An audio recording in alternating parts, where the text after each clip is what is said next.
జయంతి దేవి మందిరం పరిచయం. జయంతి దేవి మందిరం పంజాబ్లోని మొహాలి జిల్లాలో ఉన్న జయంతి మాజరి గ్రామంలోని ఒక కొండపై ఉంది. ఇది చండీగఢ్ నుండి 15 కి.మీ. దూరంలో ఉంది. చరిత్ర. ఈ మందిరం పేరు విజయదేవి జయంతి పేరు మీద పెట్టబడింది. పాండవులు జయంతి దేవి యొక్క ఒక మందిరం నిర్మించారు. దాని చుట్టూ జయంతిపురి నగరం ఏర్పడింది. చండీగఢ్ యొక్క ఏర్పాటు. నూతన చండీగఢ్ ప్రాజెక్ట్ పథకం రూపకల్పన చేస్తూ జయంతి మాజరి ఆ గ్రామాల్లో ఒకటిగా ఉన్నది. ఇది చండీగఢ్ పరిధిలో ఉన్నాయి. పంజాబ్ మట్టి మరియు నీరు సంరక్షణ విభాగం ఈ ప్రాంతంలో జయంతి బాంధ్ అనే ఒక ఆనకట్టను నిర్మించింది.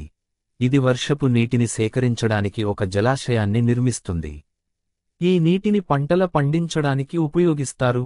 ఈ ప్రదేశం ఒక అందమైన పర్యాటక మరియు ఆధ్యాత్మిక కేంద్రంగా అభివృద్ధి చేయవచ్చు మరియు చండీగఢ్కు వచ్చే పర్యాటకులను మందిర దర్శనానికి ప్రేరేపించవచ్చు.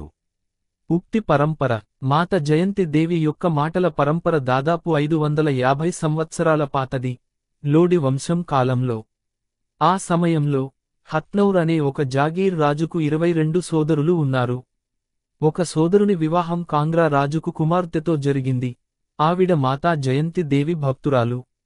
తన వివాహం తర్వాత దేవిని దూరంగా ఉండవలసి రావడం వల్ల భయంతో చాలా ప్రార్థనలు చేసింది. దేవి తన భక్తితో ప్రభావితమై ఎల్లప్పుడూ తనతో ఉంటుందని హామీ ఇచ్చింది.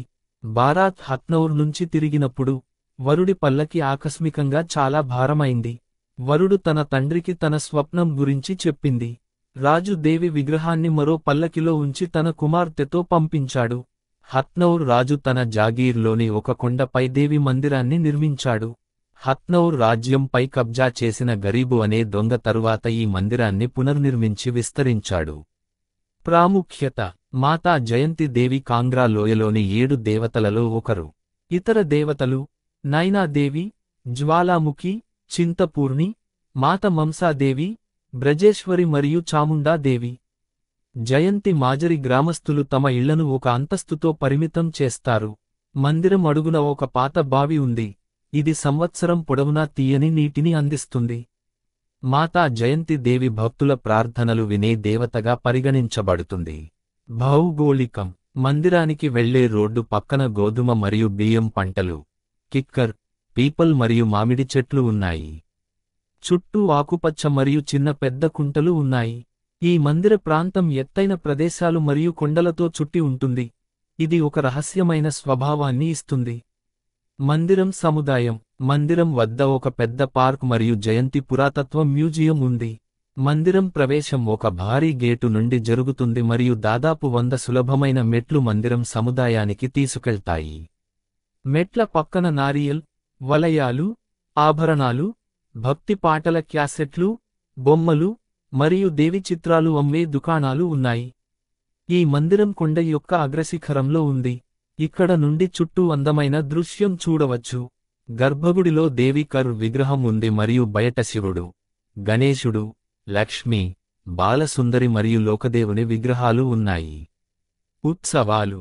ఫిబ్రవరిలో పౌర్ణమి నాడు మరియు ఆగస్టులో ఇక్కడ గొప్ప ఉత్సవాలు జరుగుతాయి.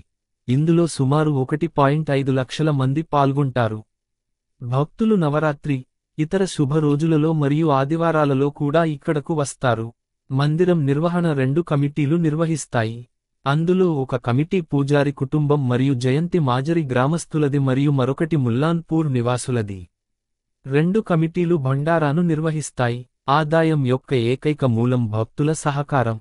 ప్రస్తుతం మందిరం సముదాయంలో పరిమిత సంఖ్యలో భక్తుల కోసం రాత్రి విశ్రాంతి సౌకర్యం ఉంది మరియు ధర్మశాల నిర్మాణం జరుగుతుంది. కాంగ్రా నుండి విగ్రహంతో వచ్చిన పూజారి యొక్క 11వ తరం ప్రస్తుతం మందిర పవిత్ర కర్తవ్యాలను